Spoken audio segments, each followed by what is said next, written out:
আসসালামু আলাইকুম। আপনাদেরকে এখন যে গাছটার সাথে পরিচয় করিয়ে দিচ্ছি, প্রায় অর্ধ বছরের পুরানো সেই গাছটা। এটা হচ্ছে একটা নিম গাছ। আর নিম গাছ এমন একটা উপকারী গাছ, যেটা আপনারা কম বেশ সবাই জানেন।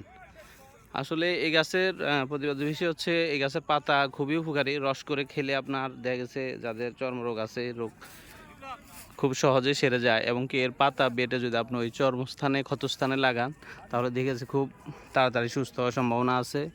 এবং কি এর গুণাগুণ অনেক বেশি। এবং এর ঢাল দিয়ে যদি আপনি কন্টিনিউ মেসওয়াক করেন, তাতে কিন্তু আপনার দাঁত সুরক্ষা থাকবে।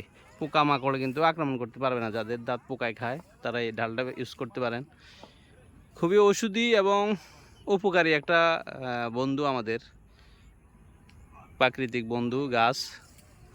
সব কম বেশ সব গাছে আমাদের কিন্তু উপকারে আসে। তার মধ্যে কিছু বৈশিষ্ট্য ঔষধি গাছ রয়েছে। নিম, নিম গাছ কিন্তু সবার আগে আসে। নিম, নিশিমদা, অর্জুন, সেগুন, গর্জন, হর্তকি, বহেরা, এগুলো সবগুলো কিন্তু ঔষধি গাছ।